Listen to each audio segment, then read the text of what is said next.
Hello, this is David Duke. Sometimes they just can't help themselves, and the true face of Zionism emerges for all the world to see.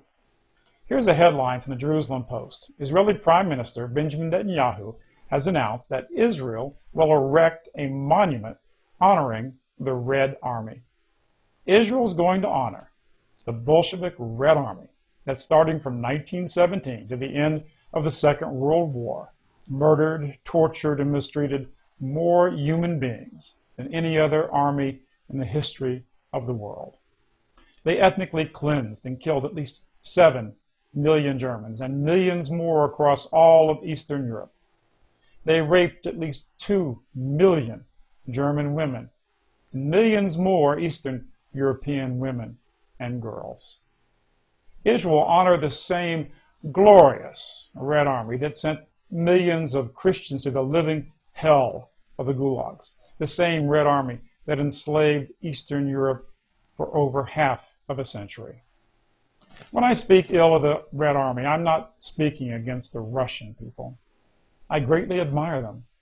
The Russians were victims of the Red Army just as the rest of Europe was, perhaps even more so. In 2001, I met with a great Russian dissident, Nobel Prize winner Alexander Solzhenitsyn. It was for me the fulfillment of a lifelong dream. He told me frankly that the Bolsheviks were led by non-Russians who actually hated the Russian people. Of course, it's easy to know why Israel honors the Red Army. It was created by about the same percentage of Jews as Israel is governed today. Its founder was name changer Leon Trotsky. Sounds Russian, but his actual name was Lev Bronstein.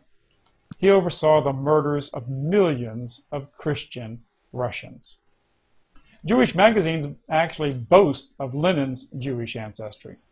5 of the top 6 Bolshevik leaders were the same. They were Lenin, Trotsky, Zinoviev, Kamenev, and Sverdlov. And every one of them, including Lenin, spoke Yiddish. Solzhenitsyn, in his books, The Gulag Archipelago, pictures the 6 top administrators of the greatest killing machine in all history.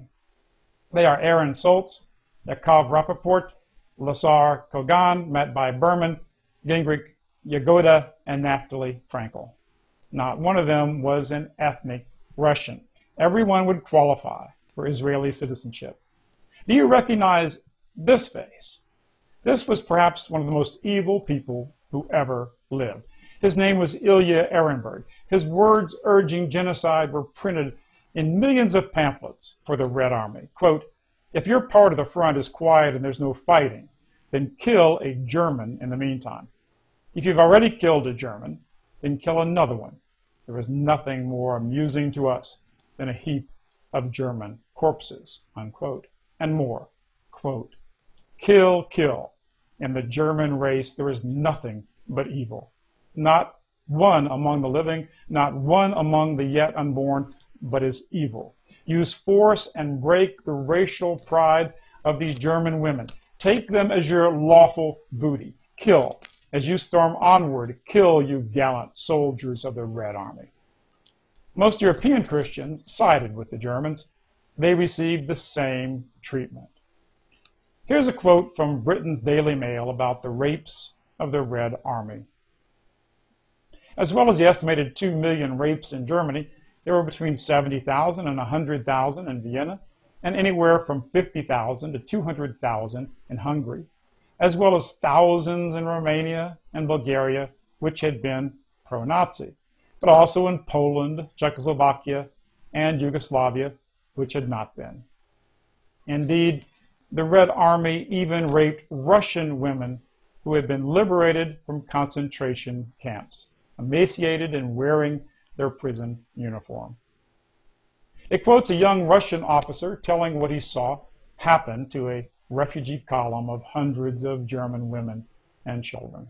Quote, "Women, mothers, and their children lie to the right and left along the route, and in front of each of them stands a raucous armada of men with their trousers down.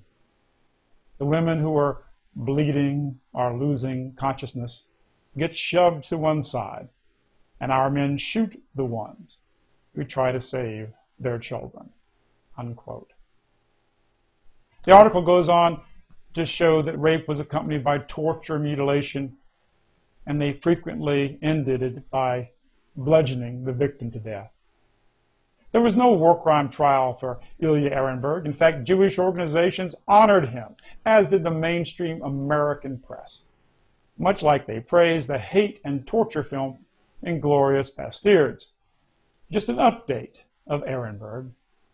In fact, from its earliest days, the Red Army Bolshevik murderers were supported enthusiastically by the Jewish community all over the world and by international bankers like Jacob Schiff, head of the Goldman Sachs of his day. Supporting the Red Army is nothing new for Zionists.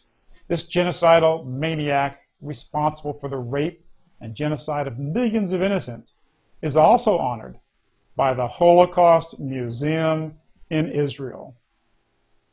The Canadian Jewish News reported that this communist leader had so much loyalty to the Jews and Israel that he secretly donated all his private papers, not to Russia, but to Israel. Quote, "The recent disclosure that Ehrenberg arranged to transfer his private archives to Jerusalem's Yad Vashem library and archive while still alive comes as a stunning revelation."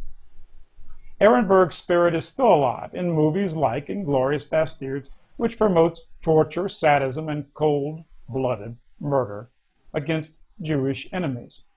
It is also alive in the Academy that honors it and the media that praises this sick bloodfest. Abe Foxman, head of the ADL, said the film should be given an Academy Award. He said, quote, "Employing drama, comedy, and romance, the film is entertaining, yet thought-provoking. Hopefully, the millions who see it will understand the horrors of the Holocaust and echo my view of, quote, if only it were true," unquote. God knows it is true.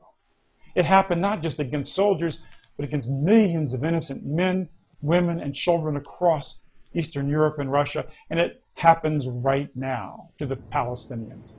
They're just the latest victims of the same old evil. The Jewish-dominated media makes the Palestinians out to be the evil ones, the, quote, terrorists, the Zionists who terrorize them, force them out of their homes, bomb, burn, and maim them by the tens of thousands. They're portrayed by the media as the poor innocent victims of evil Palestinians. God help the Palestinians. But people of Europe and America, they're coming for you too. Recently, my review exposing Inglourious Basterds was flagged by Jewish extremists and censored. Jewish films that make torture, sadism, and murder cool, that's great, that's wonderful. But dare to criticize this evil, and you will be the one called the hater. Please help me get this message out. Everything I say is completely documented in my books, My Awakening and Jewish Supremacism. Read these books that are read and loved by millions the world over. You can go to my website, davidduke.com, search it, and check out every word I say. I dare you to question, research, and to think for yourself. Together we will defeat the true apostles of hate. Send this video link to all your friends and family and to every internet forum. Tell them that the enemies of free speech may break the link. Tell them to go to davidduke.com for working links for all my videos. I endure constant threats and attacks from these hypocrites of hate. But I won't quit. But I can't make it without your support. Thank you, and God bless you.